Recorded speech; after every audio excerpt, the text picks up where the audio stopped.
Hi, welcome to Faith Rehab Podcast. And today's episode, we're going to interview a good friend of mine, Emma Lenz, and we're going to learn what she says that empathy does not need proximity.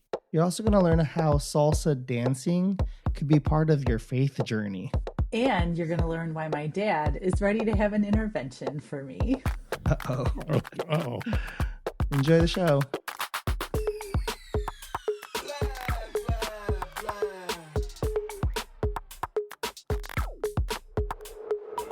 Hi, welcome to Faith Rehab. This podcast is real talk about church hurt, healing, and rebuilding faith. We exist just to bring comfort and community to those who have been hurt by the imperfections of the church. My name's Steve McNitt. I have been a therapist for over 30 years, although I'm not your therapist, so you get all this for free. Mm-hmm. Today, it's not really about me. It's just something I learned because I was on vacation and I went through Kentucky, and there are more barrels of bourbon in Kentucky than there are people in Kentucky. Wow. Interesting. Did you bring some home for us, or? Come on over. Yes, absolutely. My name is Heidi. I am TMI too high, which I love that new nickname. My mom even sent me a text that said she's enjoying the podcast, but sometimes she's a bit taken aback by my comments. And I think that's my fun fact for the day. Sounds good. Hey, Heidi. Hey, my name is CJ. I am BMI too high. It's really too high. I've been eating a lot crazy stuff lately. Anyways, I have 3 kids. Why do you always forget? I always say 2. Every time. Well, I do have 3 kids, and I like to say to one of them, and I won't say who it is, but I don't have a favorite kid, but that one isn't the one. Steve knows what I'm talking about. Poor guy. Or girl. We don't know. I'm not going to say. I mean, yeah, maybe from time to time. But I am happy to be here. We're happy to have you. How are you guys doing? Great. Heidi, what's up with your volume? I see you don't have your regular setup. So bad. So yesterday I took my boys. My ex-husband is in Kenya for 2 weeks.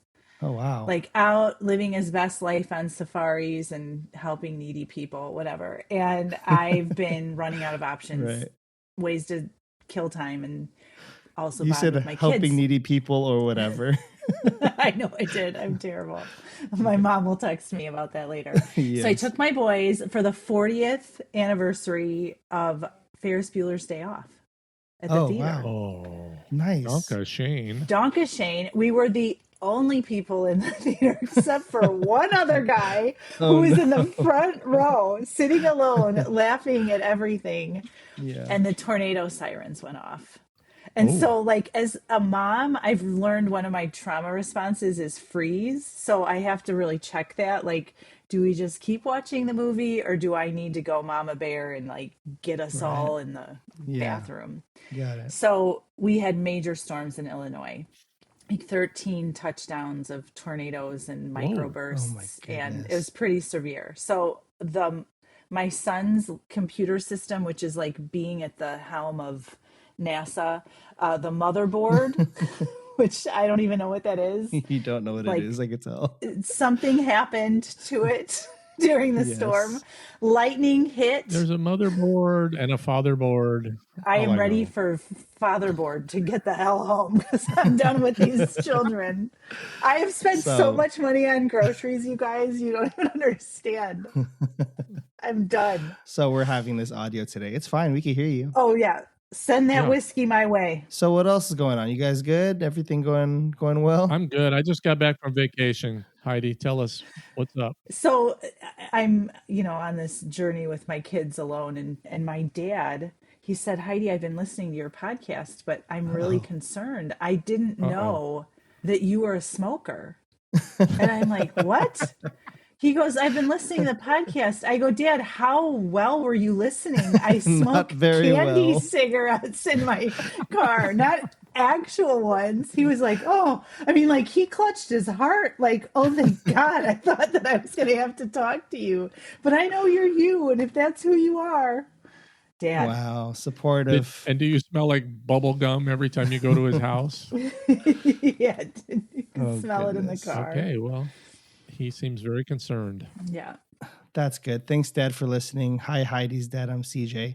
And you guys had a great time today because I know you guys interviewed our guest, our first ever guest on this podcast. What? So exciting. Yeah, she was awesome. So great. I'm excited to hear it. So let's just jump to that.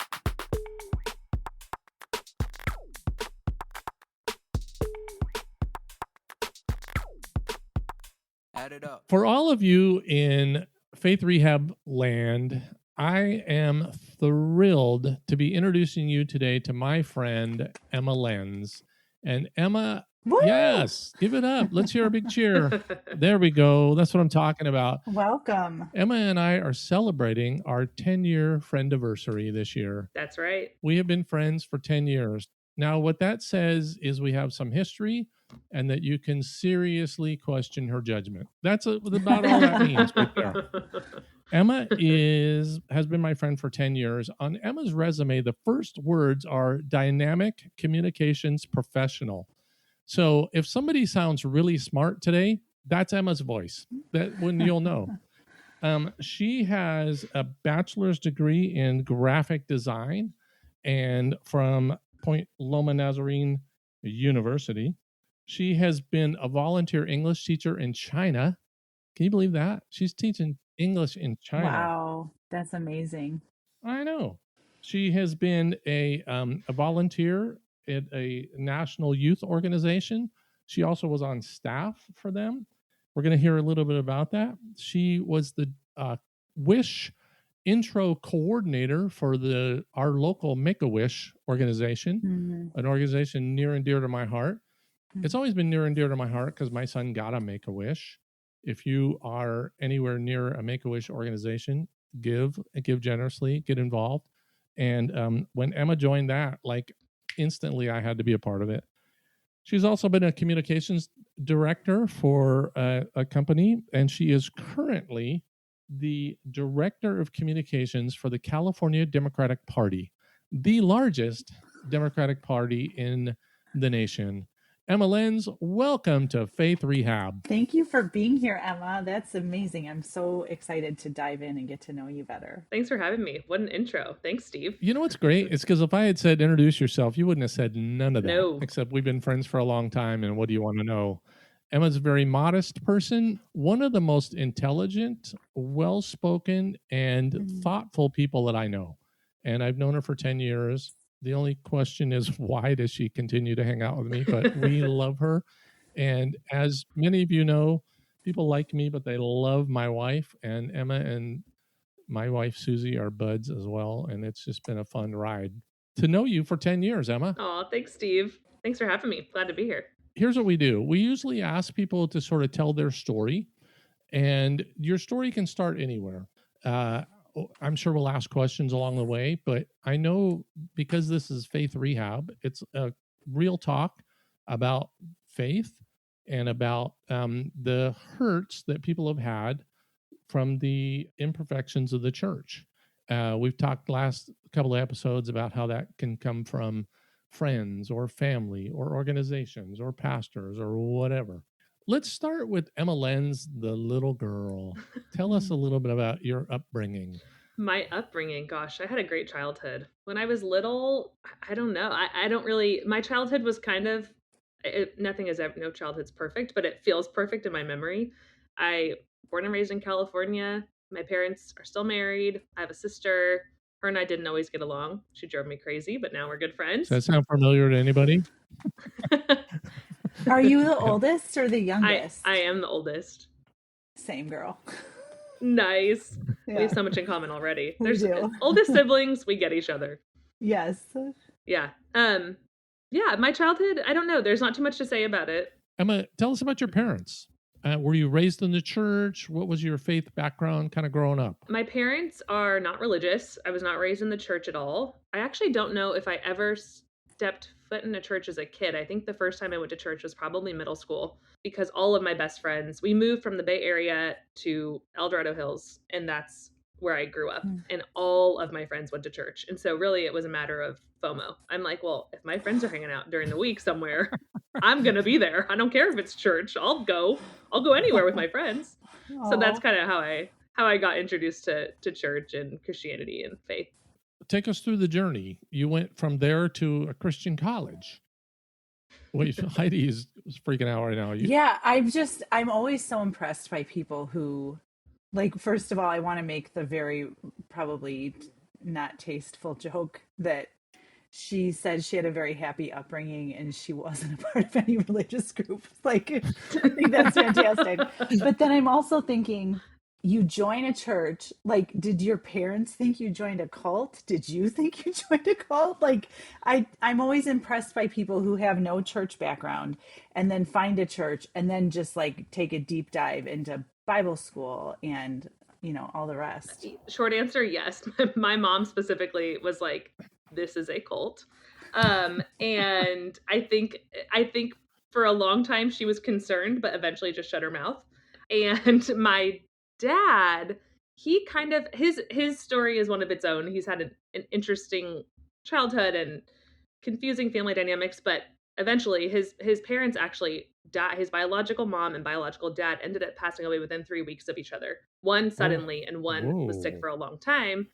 And that actually also kind of coincided with when I started going to church. And so he was kind of looking for like, how can I move through this? Like that, that's a lot of trauma. So he actually ended up going to church kind of at the same time as me, not because of me. So he went for a while there. Doesn't go anymore. But yeah, so my dad was a little more involved. He ended up, leading youth group, small groups at youth group and all that kind of stuff. My mom never got involved. She went to Catholic school and had no interest in stepping foot back in a church, which I don't blame her. So just side note, there are a lot of churches that are weird and wacky and cultish. The church you were going to, was it kind of a mainstream church? Was it a cult? What are we talking about? Totally mainstream, non-denominational evangelical Christian church in like the suburbs. It's picture like I wouldn't say mega church, but a big church, with kind of like the rock and roll production on the stage kind of vibes. That's where I was at. Yeah. Now that you said rock and roll, I'm picturing you in the 80s with your hair all ratted out and like not the 80s, Steve. That had to have been like the 90s and 2000s. maybe. All right. Right? Yeah, she's not that old. Yeah, I wasn't born until the 90s. Yeah. Okay. All right. So how did you get from there to like, let's go to a Christian college? Let's go to work at a church? When I look back, it was a long road to go from, like you're saying, Heidi, it is kind of rare, I think, to go from like zero religious upbringing to like, I'm going to a Christian school. And it was a long road. I started going to church in middle school with friends, and like really the basics were confusing to me. I'm like, I don't understand. Is Jesus and God one thing? Is it two things? Is it maybe also three? Because I'm hearing there's a third thing. And so it was years of that, like years of like, my friends were born and raised understanding this, and I feel like the dumb one to have to ask questions about things that are like seemingly very common knowledge in the world of churchgoers. But also I kind of love that for you. Yeah. Like I love the one that's just like curious. Yeah. That makes everybody else go, we just believe it. Right. What do you mean you have questions? Yes. And I was always that one with the questions. And I think also because of the way I was raised in a pretty progressive liberal household. And so there were a lot of values that I held that I found conflicts with in the church, and that we'll talk more about that later in my story too. But I think that's why it probably took me, I'd say at least, I don't know, maybe 6 to 7 years before I was actually like, okay, I'll be all in. It was a lot of like, can what I believe about the world and people be true, and also Christianity. So it was a lot of trying to reconcile those two things. So I'd say by the end of high school, I was pretty bought in. That's such a mature thing to understand as a senior in high school, like that you can hold both. Yeah. Like I think a lot of adults don't even know that, but for you at that age says something about how you're wired, that you realized like, how does this translate into the real world? Sorry, keep going. No, that's, I think when I look back, I don't know that I even really would have had words for it, but. My question is, were your friends helpful? Were the church people helpful? You have these questions that are kind of swirling around you, or was it just kind of like, suck it up, buttercup, get on board? I will say, I don't know that I found much help with my questions in high school and in the church I was going to in the suburbs I was living in. I think where I really started to have these like real conversations where I could actually ask the questions I was really mortified to ask elsewhere, or like to ask the questions that I knew other people may be uncomfortable by, in college. When I started, I became a part of like a nationwide youth organization and met leaders through that who were very real. And I never had any doubt that they were going to think less of me by asking whatever question I had. So that's really when I started to dig into it. Yeah. I'd say early college. And was your college one of those that you have to go to chapel twice a week or something like that? Yeah, we had to go to chapel, I think 3 times a week. It was an experience. It was not my favorite. Were you on chapel probation? No. I was on chapel probation. What? That's a thing? Oh my gosh. I wanted to be, but I was too scared. I didn't want to break the rules. I was too scared to break the rules. Emma's a little bit of a rule follower. Heidi is not. So the other thing, when you talk about leading the national youth group, I think you were leading in a particular slice of it that people might be interested in, or at least I thought was really great. Because when I met you, you had been coming from the part of it that is dealing with kids with special needs. Yeah. I started actually volunteering with that in high school because this woman, the pastor's daughter at the first church I went to, led that branch of the organization in my hometown. So I got introduced to it there, and then in college got to step up and actually start like a new area for it where my college was. And so it was young people and young adults with developmental or intellectual disabilities, like a youth group specifically for them, but also not just separate, but also integrating that group into the larger group of the organization. So yeah, that's really where I started getting really involved with that organization, was that sector of it. You're right, Steve. I think that's cool because when I met you, you had been doing that and then worked with me. And it seemed like a smooth transition to be working with people with special needs and me. We'll edit that. Just if you could see it, Emma and Heidi are both shaking their heads right now. I appreciate that. Yeah, no comment. Yeah. Anyway, and so then you graduate from college, you got a degree in design, and what'd you do next? Then I went back to my hometown and was the graphic designer at that church that I had gone to in high school, and worked there for I think 3 or 4 years as a graphic designer, and really liked it. Actually, I really liked the people I worked for. I really liked the work I was doing. I was on a really cool creative team of people where I learned a lot about not just being creative, but how to work and operate in a workplace. And then, but it's a church and there's always stuff, and there were politics, and the behind the curtain part got a little tough. So eventually I chose to step away, but I was there for 3 or 4 years out of college. Wait, there's interesting dynamics behind the curtains at a church? That's shocking. He says, ironically, it's hard to believe, isn't it? That's about all we've talked about. Yeah. And is that why you left? Yeah, it really is. I was ready for something different.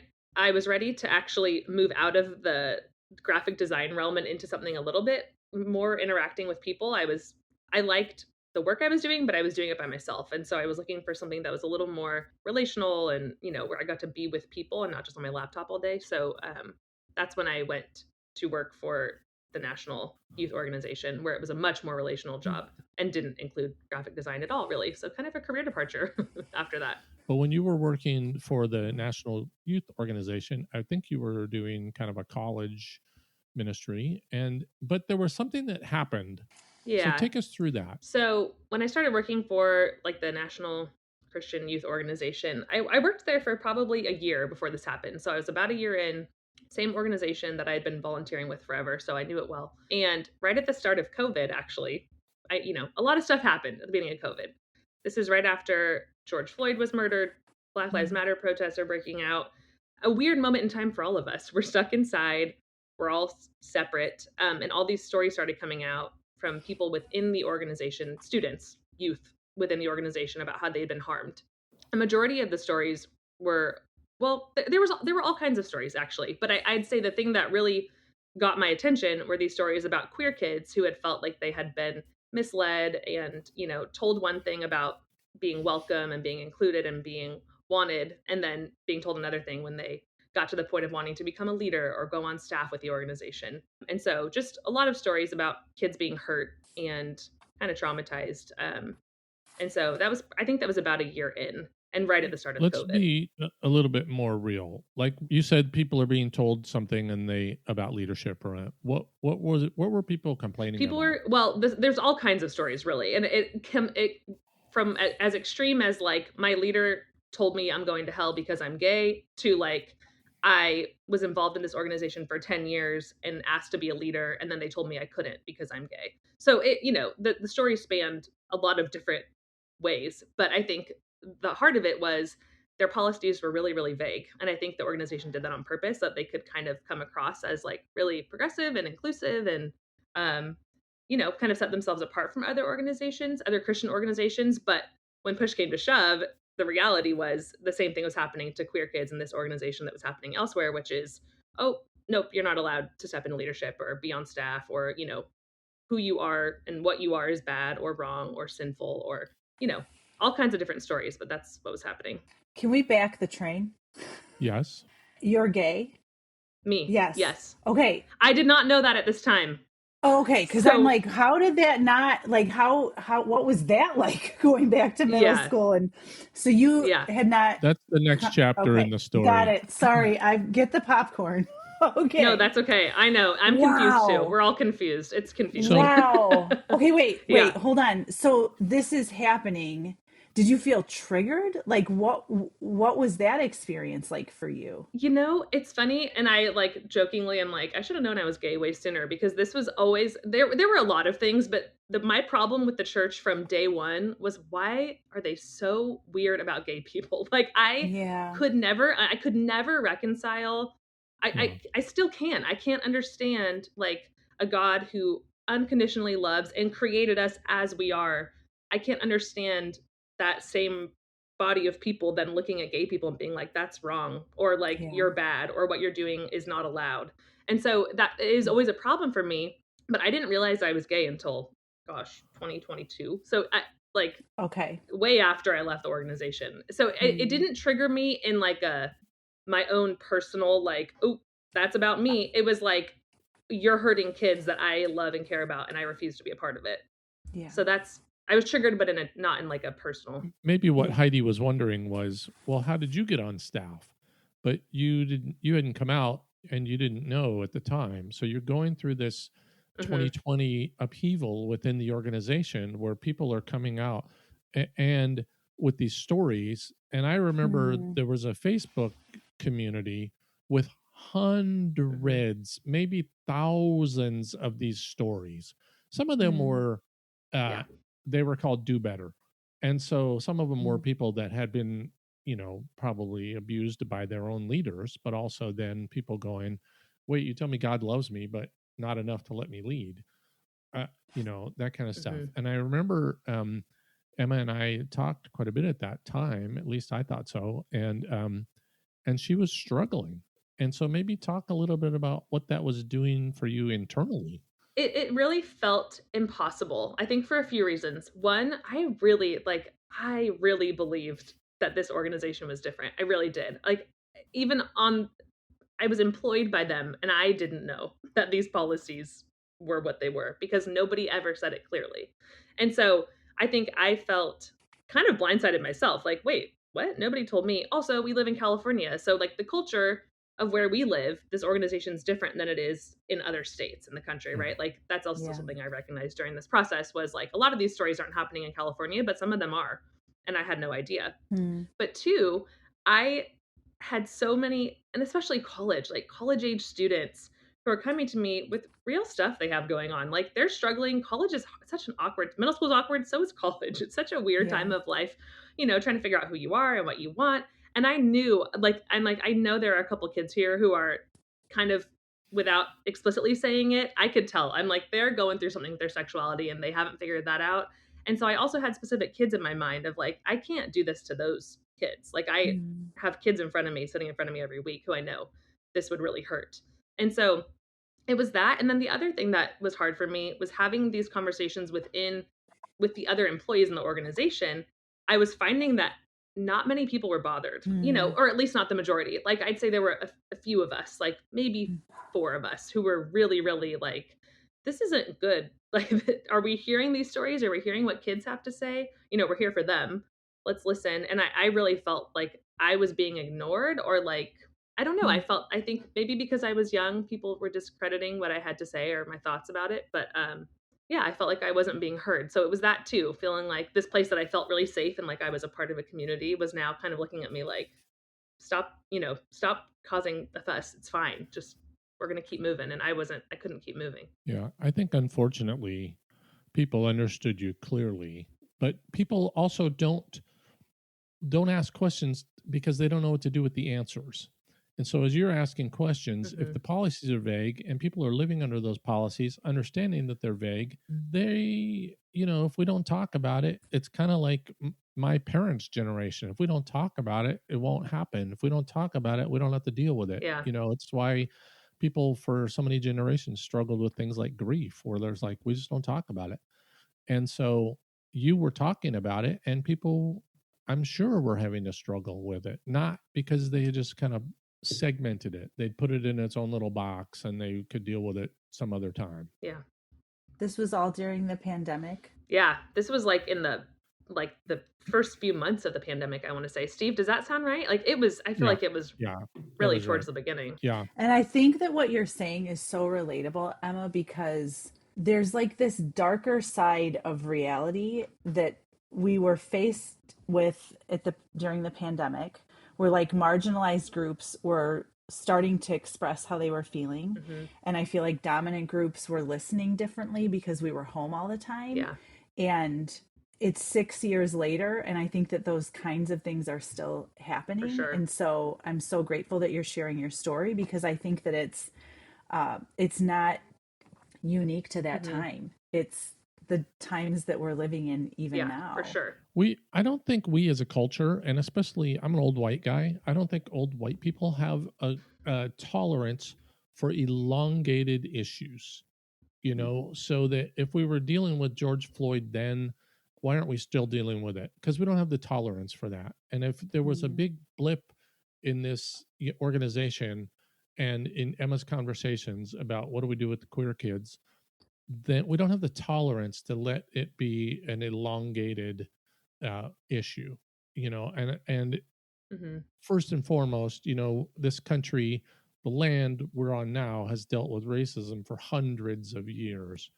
Do we have it solved? No, but we also don't like talking about it because that was then, this is not, you know what I mean? And I think, so for Emma to be talking about this, I think is great. And she honors us with her time.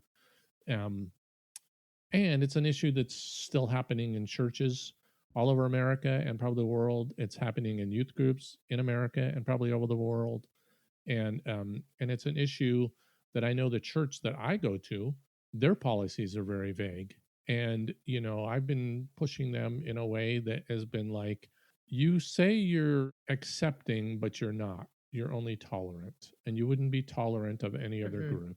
You wouldn't, if this was women or people of color, you wouldn't say, well, we'll tolerate them, just not let them do these sort of things. But I'm going to kind of get back to Emma's story. Emma, what happened next? Yeah, after a lot of I think the first time I saw a story, I knew. I was like, I don't really know that anything can keep me here. I really think when I look back, I think there was probably 2 weeks of like conversations with people, talking to my supervisor, calling Steve, freaking out, I'm sure. But I think I knew. I think there was like an inner knowing pretty early on. And so I'd say probably within 2 weeks of the first story, I called my supervisor and was like, I have to put in my notice. Like, I can't be associated with this. I can't stand for it. I don't want my name on it. And I refused to look at my college students in the eye and say, I'll stay with this policy in place. I just can't do it. So yeah, so I put in my 2 weeks notice, and we had our first all staff in-person meeting, like the last day of my last week that I went to. And they decided to have, I don't know, I shouldn't call it a debate, but kind of. They decided part of that staff retreat or meeting would be a debate around this do better stuff. That's kind of how my time ended. I left with a bang. I didn't go quietly. And what did that look like? Good for you. Thank you. It was not pretty. I want people to hear this loud and clear, because I have such a high respect and love for Emma. Always have. 10-year friend anniversary this year. But do you realize what kind of courage it takes to say, this issue is wrong and I got to leave? Mm-hmm. Emma did not have another job. She hadn't been applying. She didn't have a resume. She just knew she couldn't do this.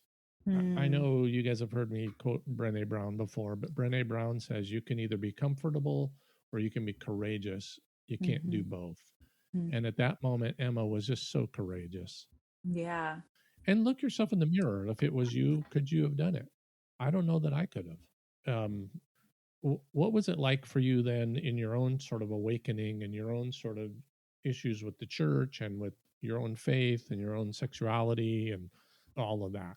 Yeah, it was a weird time. And I think in some ways, COVID helped me. I think the timing, I mean, the pandemic was traumatic for so many people for so many different reasons.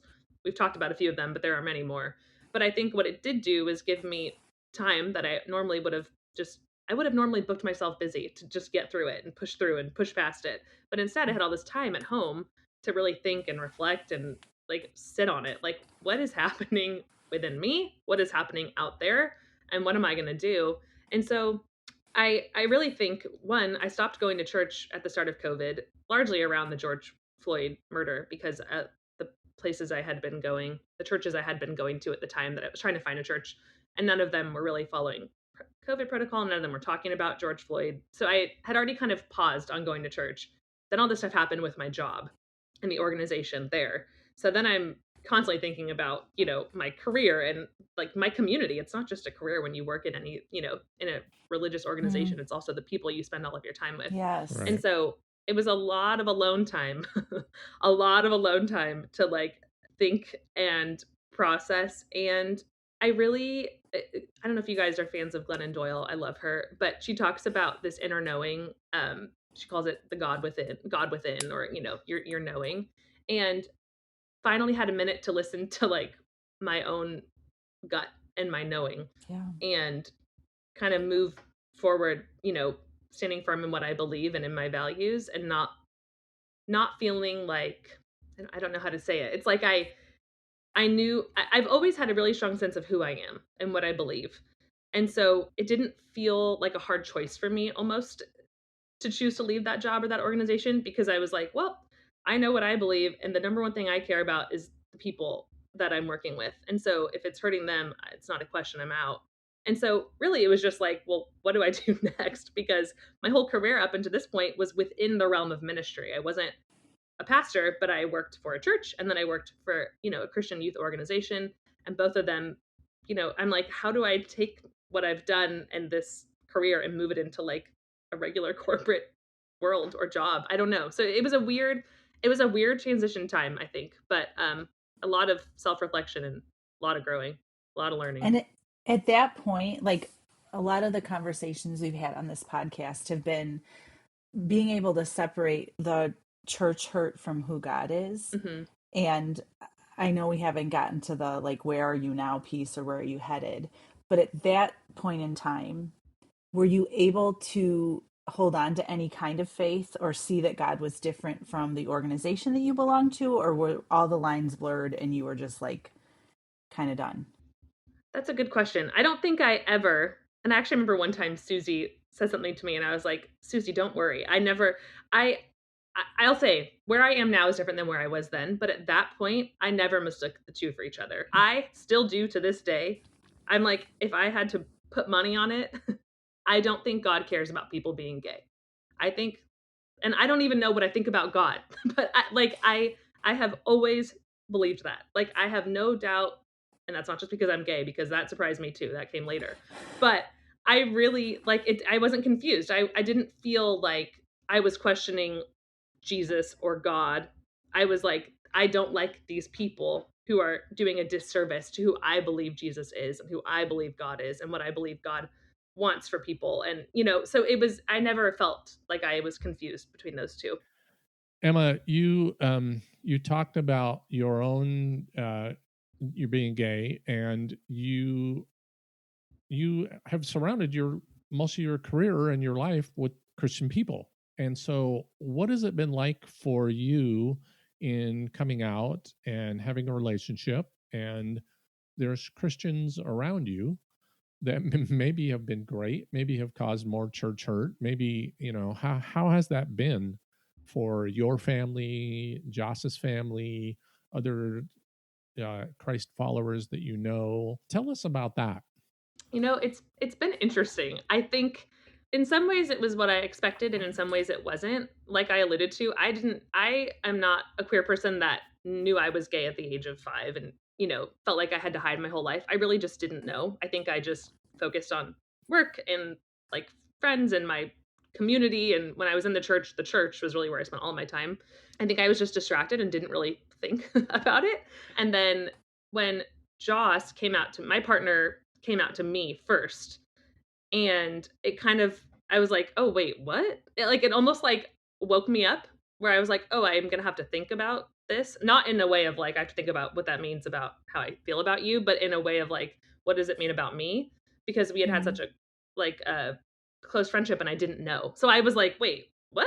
Spoiler alert, we ended up dating. So you guys had been friends a long time before that. Yeah, we were friends for years, and I had no idea. And so I think it was kind of like a wake-up call for me to just think. I don't know, it's just something I had never even asked myself. Like, well, what am I? What do I, who do I like? And I will say, I just thought we all hated boys. Like, I think I've told Steve this. I'm like, I thought we all just kind of were like, one day there'll be one that's fine, but like generally they're not great.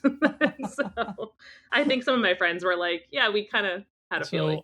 Emma, over the years, I've since apologized, but over the years I would ask her, you dating anyone, you seeing anyone? And she would tell us these stories, my wife and I, these stories about going on these dating apps. And like every guy either has no shirt or they're holding a fish. Like this is the thing. All of them, they're in flannel with a fish, or they have no shirt. And so, guys, if you're on a dating app, don't do that. I mean, whether a woman is gay or not, don't do that. Like, put a shirt on, bro. Nobody wants that. And your fish, your guy friends and your fisher friends may love that, but come on, bro, come on, be better, do better, be better. That's right, do better. Yeah. Anyway. Go ahead, Steve. You should ask the next question, because I feel like I kind of rambled. No, I'm going back to the same question, that how the people that would say they're Christians or Christ followers in your family, in Joss's family, in your community of influence, people friends, how were their reactions? How did they do? I will say the people closest to me, the people whose reactions I cared the most about, were all the best reaction. I mean, just love and care and, rooting for you. It, doesn't matter. Great, cool. Like, been waiting for you to say something kind of reactions. And I'm like, oh, really? Because I didn't know. You should have told me. One of your closest friends was like, yeah, it's about time. We knew. Yeah, exactly. Yeah. Did it feel like a journey of like getting courage to come out, or did it feel like this is who I am? Because it sounds like up until this point, everything has been very cut and dry for you. Like, this is who I am. This is how I show up in the world. Because there's so many queer people, particularly those who are a part of the church community or were a part of the church community, who felt like they couldn't tell the truth, that they were worried about it. Like, were you just... this is who I am? Like, was it that easy, or did it feel like a struggle or fear, or what was that like? I think it was both. I think the hardest part, because both my partner and I, we met in the church, funny enough. And we both know all the same people. And so I think the scariest part for me was that crowd of like, because I keep in mind, I left my job over this. So I'm like, I already know what a lot of people think about this. So I kind of already was able to differentiate in my head, like, who's going to think what about my relationship. Yeah. So I think it's a both and. So I think I felt confident. I didn't feel like God hated me. I felt like I have close friends who I knew would stick with me 100% no matter what. And my family too. They're just the best. So I never worried about that. But I did know that there were people from my like pretty tight-knit community, from my, from the Christian spaces, that we both knew, like, okay, we're going to get some mixed reactions. And I think it was kind of like, because we were on our way out of going to a church regularly and I had left my job, I think it was a good time for us to do it, because I I was spending more time with people outside of church. And so I think I wasn't it would have probably been a lot harder had it been before I had left my job in that community of people. But yeah, it was a mixed reactions, I think. And I think, unfortunately, the reactions that weren't great, or the people who pulled away, were largely my really Christian friends or people I had worked with in the past. So I wasn't surprised by it, but that's how it went. Well, let's name them all. No, I'm kidding. So what's helped you in this journey? What's been something that's sort of helped with emotional, physical, social, spiritual kind of journey? What's helped you in this 6 years or further? Really, community. And it looks different than it did when I was, working for a church or working for a religious organization. But I think it's always, the answer for me is always going to be people who love me and show up for me is really what got me through it and will get me through whatever's ahead. People like you, Steve, who, I never had, I was surprised when I found out I was gay. Okay. So I knew that when I told other people, there might be a surprise factor, but I never had to wonder if Steve and Susie were going to love me. And so really it's those relationships that I think carried me, and my relationship with my partner, Jocelyn. We were friends for years. So it really is having a partner in it who's going through the same thing in different ways. It's the people, it's the community that got me through it. What have you learned? I think the biggest thing I learned, if I really, really look back and think of what's the biggest thing I'm taking away, it's that I should trust my gut.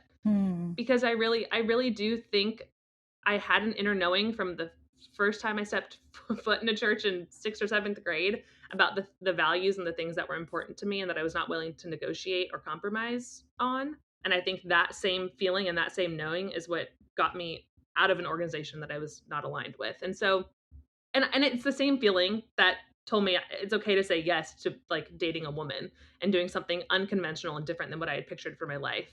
And so, and those are all the best things those are the best things I did for myself and for my future. So yeah, I think that's really what I learned. That's awesome. You mentioned Glennon. Are there other authors? I can think of a few that, Jedediah Jenkins. Did you ever read his book? Oh, you're going to have to look him up. I'll text you later. Okay. Yeah. Yeah, I would love to. No, Glennon Doyle really is she's probably the biggest voice I started listening to once I thought to myself, am I really gay? Is this really the plot twist that's gonna happen in my life? She had an even bigger plot twist because she was married with children and then got divorced and then started dating a famous soccer player who's a woman. So I was like, well, she's been through the plot twist. So let me see what she has to say. And I also she's like a poet to me. I love her words are like magic to my ears. So she's probably the biggest author I really like, or I listened to her podcast and also read her books. But yeah, she was probably it. That's awesome. Emma, there are, as you can imagine, people listening to this from all different walks of life, all different religion kinds of backgrounds, hopefully even different faiths and whatnot. And there's plenty, in the church that have grown up hearing, being gay is wrong and it's a sin and blah, blah, blah. I don't expect you to speak for the whole queer community, but what would you like people to know about the queer community, or loving them, or having faith and engaging with that? What would you like to say to everybody? This is your big shot. Oh gosh, no pressure. I don't know. I think what I would say, that freedom is something we should all want for ourselves and for everybody we know and love. And so I really think, to me, that's what being queer is. It's just being free. It's it's like permission to just be the truest version of myself, no matter what it looks like. And I think that, unfortunately, in the world we live in and the culture we live in, and specifically within, religious circles, Christianity, lots of other religions too, I think queerness has become this hot topic thing that I don't think it has to be. And I just wish people would stop thinking about any marginalized group as other and instead think of them as neighbor. It's if you can, wow.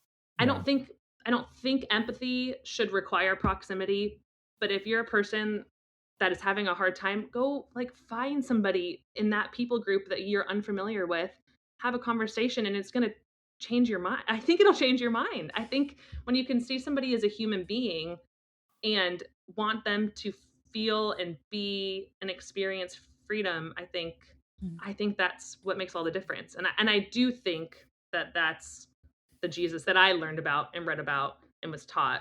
I think that's what Jesus did for people, was give them freedom. Yeah. And so that's what I would say. Wow. I mean, thank you. What you're saying is so important for people to hear. Part of my professional background has been revolved around a study that we did with Yale University to understand why we feel uncomfortable around people who are different from us. And so when you grow up cis, when you grow up straight, and you don't have a lot of exposure to people who are part of the LGBTQ plus community, as being a straight person, my mom's best friend was gay. So I was around the gay community from the time I was small. I didn't know that there were feelings about the gay community until I got older, because I had that comfortability and familiarity. And that's all it takes, is creating relationship, not so that a person can educate you about their background Right. or debate you, but create authentic relationship with one person that you previously perceived as different or other, will actually change your brain chemistry and create comfortability for the whole group. Yeah. That's all it takes. I believe it. So good. Yeah. So That's all good. it takes. Yeah.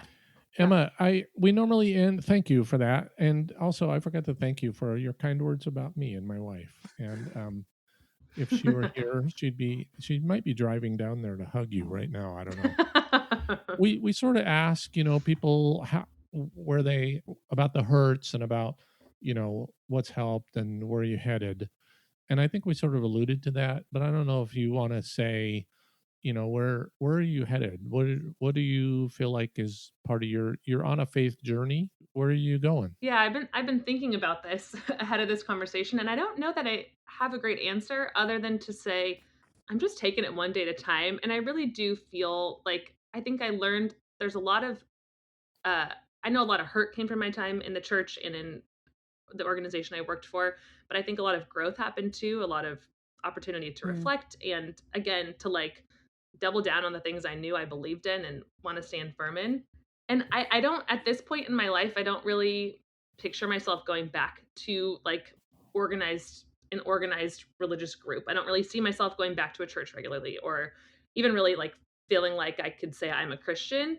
But I do think there's a lot of things that I've learned about spirituality from my time in the evangelical Christian church that I do carry with me. Like, I think I take time to notice things. I feel like I spend time outside more because I want to notice like natural beauty. Like I do think like the spiritual practices, some of which I learned from my time in the church, are with me now. And I think for me, it's just kind of where I'm headed is I'm taking it one day at a time and trying to notice the beautiful stuff. Life is hard, but I feel like God, or whatever, whatever the word is, other word maybe for God, I feel that when I'm with people I love and when I'm outside. So I try to just spend a lot of time doing both of those things. That's what faith is, right? Like, faith is not the certainty of knowing the black and white rules and structure of what the Bible says. I think that faith is showing up to what unfolds each day. That's beautiful. So thank you, Emma, for sharing your story. It's so tough to kind of capture something that was probably a very difficult, messy, emotional journey in an hour, but you captured it really well. I want like a part 2. Yes. Happy Emma, to chat anytime. We'll have Emma as a recurring guest, maybe. Yes. Emma, I just want to thank you for your time and just your courage to be open and to be bold and just to be who you are. And it's, you and I, we figured it out. We're celebrating our 10-year friend anniversary this year. And what we got today is what I met 10 years ago. Like, one of the things that I love about you is that you've been genuine from the very beginning. Even when we were next to the river, standing on a big rock and saying, I don't want to jump, that was so genuine. And then she did. I may have bullied her into it. I don't know. We'll talk about that'll be the next episode. Next time. But just how genuine and caring and loving you are towards me and my family, as well as everyone that comes in contact with you. So thank you for being a part of this today. And I hope that our listeners learned something. I hope that they get to know Emma Lenz a little bit, because in my book, she's one of the best. And if everyone could be her friend, that might crowd me out. So I don't want that. But I did want people to at least get to know you and hear your story. So thank you so much for spending some time with us. Thanks, Emma. And thanks for having me, you guys. It means a lot. Okay, all right. Well, just so you know, like I got back from vacation yesterday, and so I'm still a little in between time zones. In case I sounded a little funky, but also Emma is I think a fun storyteller, and she had a story from her childhood when she was on vacation. So Emma, let's hear it. Okay, so this is one of those things where in the moment you're so confident. And now here I am. I mean, I must have been in middle school when this happened. And here I am 20 years later, I'll never live it down. I should have never been confident. Basically what happened was my cousin is an only child. So my aunt and uncle took my cousin and I on a family vacation together. And the four of us are like going all through Southern California. We're stopping at like the beach towns, whatever. And like maybe the second day on the trip, I started early, unfortunately. We're walking down. Also, I should probably not be sharing this story in hindsight, because I do communications for a living, and this is like not going to make me look good. But we're like walking down the street, and they're like, "Oh, let's look at like the menu for this restaurant." I'm like, "Okay." So we're looking at the menu, and I'm like, "You guys, what is? I've never heard of this." They're like, "What is it?" I'm like, "Cajun chicken." They're like, "Cajun," and my aunt's like, "Cajun chicken." I'm like, what is that?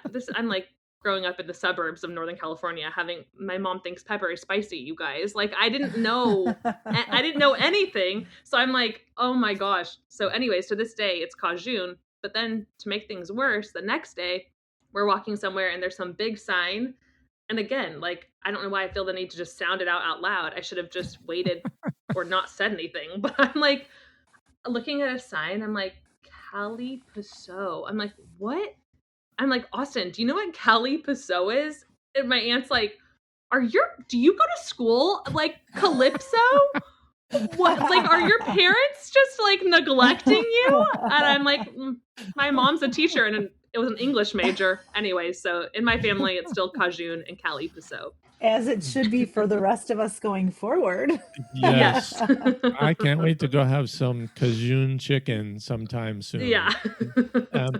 My story is also kind of restaurant related, because I just got back from vacation. I went on a long road trip through the South, and people in the South. You guys drove? No, we flew to Atlanta, and then we drove about 3,000 miles or so as we toured those states. No, we're not. We're dumb, but we're not stupid.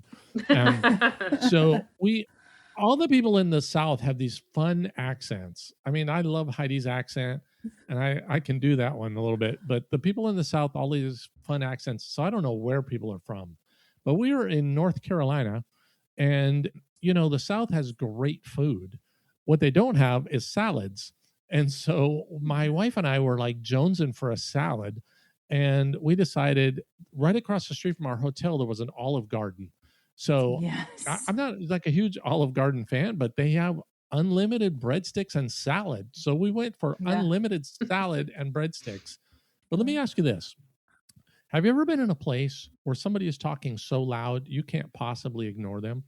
You try to like zone out. You can't possibly ignore them. Mm-hmm. Like behind me was a guy with his back to me, and behind him, across from him, was a guy talking so loud in this Southern accent, and everything he said, we couldn't tune it out. I tried. Believe me, I tried. I tried making conversation with my wife. I tried being on my phone. I tried everything, and I could not tune it out. But he was talking about, I've learned some stuff now, and I have a great joy right now. I'm learning salsa dancing. And there's a lot of teachers on the YouTube, so you can do some salsa dancing anywhere. In fact, if you take your shoes off, it slides a little easier on the carpet, and it's good to do salsa dancing. And he's telling his friends the joys of salsa dancing and why they should all be in part of it. And then this waitress came to us, and she was clearly Latina. She had an accent like Spanish was maybe her first language. We communicated in Spanish. She went to the next table behind me, and he says to her, "Hey, do you like salsa?" And she starts talking about, in her accent, "I like it, but not very hot, not very high." He goes, no, salsa dancing. Like if this was a different place, I would just stand up. We'd be just salsa dancing right now. And he's going on and on about salsa dancing. And then he says, and this is why I bring it up on this podcast, because maybe I've been doing faith all wrong. He says, listen, there's 4 things you need to know about faith.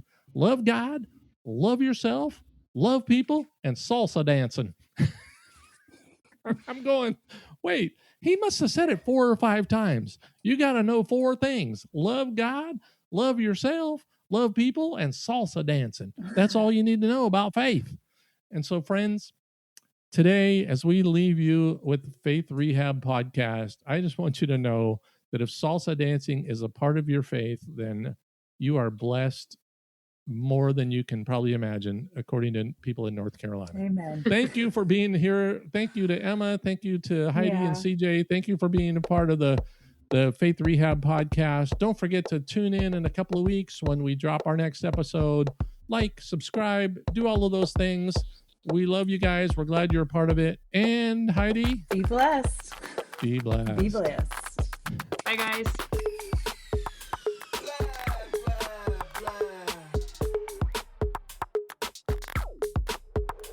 Okay, all right.